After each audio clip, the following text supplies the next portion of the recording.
Octopath Traveler. This is the one that we've talked a lot about Octopath Traveler, but we haven't like gone super in depth, I don't think, into it. There's this thing here. I don't know what this thing is. It's just this like box that's just here. Oh wait, that's a collector's edition that this guy has collected. Mr. Devin here. Devin, do you like this game or something? What? Is this so? Is that too much to assume? Is it? Tell me how much you hate this game. How much I hate this game? I hate that it's taken up all my life. It has approximately sunk 56 hours. Wait, really? How many characters you got? And you haven't unlocked all the characters yet? How many characters you have? 56. Oh my gosh. That blows my mind. How many characters? Do you want to tell us or no? I have 4 characters. There's not much to do in that game? I do a lot of grinding. There's a lot of grinding. So what level are they? What level are they? High enough. Look, we don't need to get into that, okay? Let's get into the game. Okay, so the game itself. We'll get back into this later. I'm getting into my playthrough. Okay, and I will tell you. We've given our thoughts about this game. Tell me your thoughts about why this game is special to you. Octopath Traveler is a game from Square Enix where it is returning back to the old JRPG style of turn-based combat and very intricate stories to be told in organically in the game. The thing that I am loving about this game is almost innumerable. The aesthetics themselves, the characters, the gameplay, the leveling system, the combat, the towns, and all the very uniqueness of how each one feels so well realized and lived in. There's so much I can say that's great about this game. So I'm going to hit some of just the high points that I've written here. The combat is first and foremost for me, because with any of these Square Enix games or any Final Fantasy game, any kind of turn-based RPG, combat's key, because if you're bored in combat, you're going to be bored through a lot of it. Yeah. That is never the case with Octopath Traveler. It is by far one of the most unique combat experiences I have had in a turn-based strategy or a turn-based RPG ever. There's so many layers to it that provides such a cool experience. I mean, just starting off when you first kick off the game, you've got your one character, so it's just you versus whatever enemies are there, and then you have that same sort of rock paper scissors mentality of weaknesses. So the enemies all have weaknesses. Well, in the old school RPGs, well, hell, any RPG, every enemy has like one weakness. If you look at ice monsters, use fire. Oh, you have this sort of water monster, use lightning. Yeah. Whatever. Octopath Traveler has completely morphed that into something more with using all different kinds of weaknesses. So a flying character can be weak to arrows and fire. Right. And, well, what does the weakness do? Well, the weakness will break down their guard, and they have a certain number of guards that they have. Most of your low-level enemies is one guard, and your tougher bosses are 6. Freaking sometimes 6, I've got to 11. Yeah. Oh, really? Yeah. Shit, They start at 6, but then they build it up over time. Because the thing is, you think of your low-level mobs, it's 1, 2. You may get a tough one that's 3. Then you get into the first level bosses, and they're there's 6, and it gets a little higher than that. And then I didn't want to terrify you, but yes, it gets up to. Oh no, let's get into it, man. It gets high. I mean, I played high. 8 before, but that's about the most I've encountered. Dude, But yeah, it's I like when they throw in different twists. You think you're about to kill the guy, they're weak, and you can the beat him red and all that stuff, and you're okay, I almost got this done, and they throw in some other thing that's just where the hell did this come from? Now I gotta break 3 more guards plus this, and I'm what the hell? Oh, he spent his turn buffing himself? That's not good. Oh, I know. Yeah, when they had this character has increased his strength, I'm fuck that. Yeah. So the combat really has changed from the old style turn-based to something completely new. And as you add more characters into it, it just becomes an even more intricate. It's like a 5-way person rock, paper, scissors game. And then you have the BP system, which I think is absolutely brilliant. Like, no, I love it. I love it so much. When you have to think of a strategy of not just how many players you have, what turn they're on, how many bosses are left, how many guards they have left.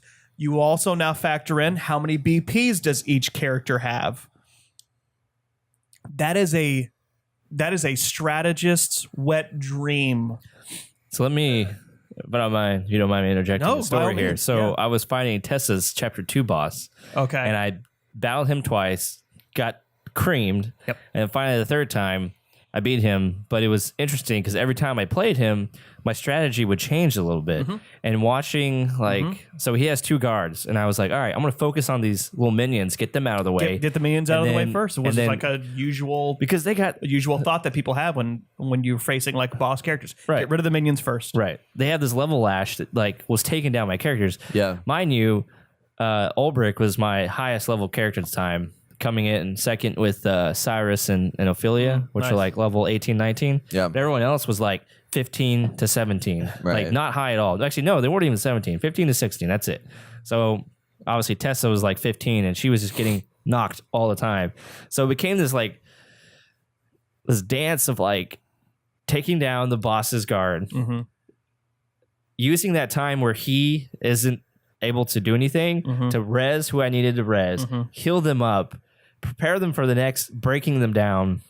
And I couldn't do really high level attacks because I had to use my BP points to knock down his guard with the weapons that they had. And it was just like, oh, this is taking it literally. Yeah, it's a total. It took me 5 hours over 2 days to kill this guy. Yeah. It's a juggling act. It's a juggling act when you think about the bosses that you're up against, like break down guard, maintain health, make sure SPs are still good, make sure, oh God, someone died. Use items, throw an olive of life in there. Oh God. Oh no. Oh, I'm dead. Use the Inspiring Plum to get your SP back. So good. Yeah. It's so good. Very clever. The combat alone was worth it. I do love the characters. I love all the characters that I've encountered so far. I love their stories. I love what that each one of them, you can go back when you get new characters introduced. You can, they will ask you, hey, do you want to start from the beginning with them? And so that you can see what their story was leading up to it. And I suggest that because each character has a very unique story. Not all of them are super epic and amazing. I forgot that was optional, that you could, you didn't have to. Yeah, I feel like that's part of the experience. You don't need to. It is part of it because each character has roughly, I would say, roughly 1 hour worth of introduction. Yeah, great. And again, some of them amazing. They have like really cool stories of like political subterfuge and betrayal and oh God, what's happening with? Do you have Alphen yet? No, not yet. Oh God, I hate his story. Fucking hate his story. Tressa for me was the one that I'm just kind of like. Both of them are not that great. She's a traitor, so she's like, I want to see the world and be the most world famous shopkeep ever. And I'm so good. Girl. She's so happy. Your best dream aspirations is working retail. Get some perspective. Yeah, right. Alphen's no better. He's like, I'm gonna be the best apothecary ever. Travel the world. I've heard bad things about it. But all that being said, they are still very good. And the more you play them, the more you do get to learn about them. The game is not perfect. No game ever is. But my complaints are very few and far between. I will say the world map, while very large and expansive, is a bit linear. Like there's not exactly the exploration that I was anticipating or wanting, but that's okay. That's one of my pros, obviously. He doesn't like exploring. I know. No, I just like open world. It's like, oh, there's a pathway down here. I know that it's going to take me like 5 steps to get to the chest, and I can get back on my linear path. I'm really happy about that. It's great. It's great. It's not Skyrim. That is good for Fred. It's not bad, and it's not exactly what I would call a complaint. It's just something that I wouldn't expect from a JRPG of a big open world and one that presents itself as a giant, expansive world full of exploration. Yeah. I don't necessarily know if this is a critique or a bad thing or not, but in most JRPGs, there is some sort of great big threat that is imposing itself upon the world as a whole. Yes, you have all the characters and their stories, but there is also like, oh, there's a meteorite being summoned from the skies from a devil that's supposed to destroy humanity as we know it. And yeah, is that existent? There's nothing in there. No, it's just like the individualized. It is all about the 8 individuals and their stories. And it's funny. I'm really okay with that. I was hoping for something bigger overall, and I think that was my problem, was walking in thinking there's going to be some like great where's this overarching story? Where's the big story at? And there wasn't one, and that's fine because I don't necessarily think this game needs one. Right. I think that in this case, exploring these Octopath Travelers, that's the story in itself. And I can see other titles coming from this in the future where we do get one, but I think that this is a great proof of concept. Yeah. Oh yeah. That we have for this game. So question, because I haven't gone as far into it as you all have.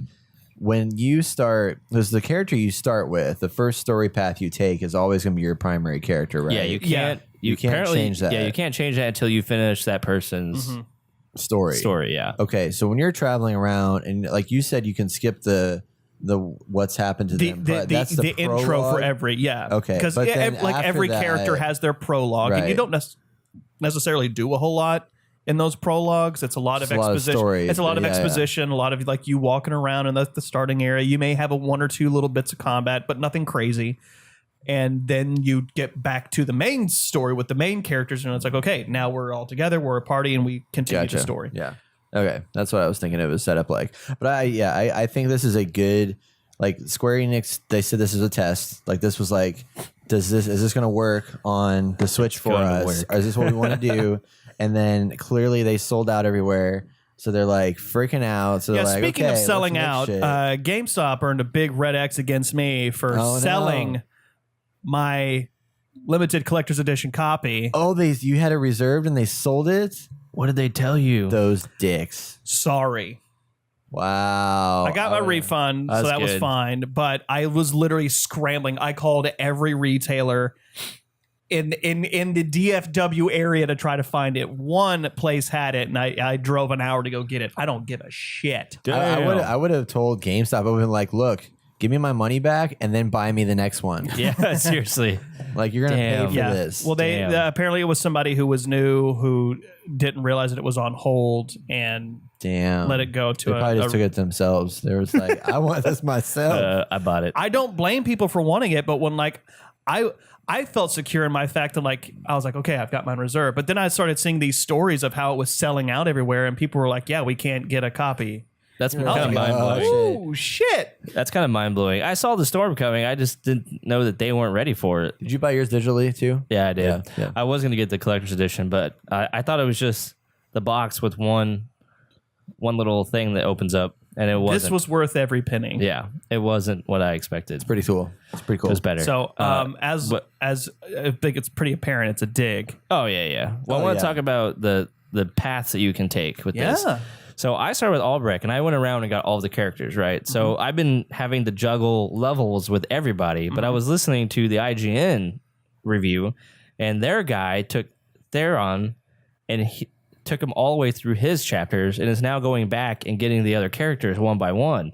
I'm like, that's interesting. I didn't realize like the different ways you can do this. Yeah. Like I just figured that you're like you get all the characters and then use that as a group, but then you just got 4 right now. Well, and that's the thing that I'm finding interesting is you don't have to go get all 8 characters for a playthrough. Like you can be like, oh my god, you can get just these 3 characters and go through it if you want, or you can, as this guy did, go through and do just this main story quest with this one person, then go get other characters. The game is very open in how it lets you play and how receptive it is to your work being put in for, character stories, level progression, whichever. Yeah. And when you do get new people, it's fairly easy to power level them, keep them healed. And do you think there's like a benefit to maybe getting a character at a higher level so that when you acquire the new characters, do they level faster? Dude, it's so easy to power level. It's so easy to power level. Yeah, because literally, just like when I got my first character, it was like super fast, like moving up. My the new ranks. characters now, like I will get them, and then I'll fast travel to a spot where I know I can easily walk to a high level area. Yeah, just 2 or 3 battles, jump up 6 levels. Okay. Done and done. Oh yeah. Done and done. It's nice. It's nice. That's cool. It's an amazing game. I highly suggest for anybody who either does like JRPGs or wants to try out a good JRPG. This one is easy to play, it's easy to follow, and it's a ton of fun. Coming from a guy who's never played a JRPG, like in any capacity, really, other than Kingdom Hearts, this is a pretty awesome JRPG. Yeah. Same here. I don't play these. I like it.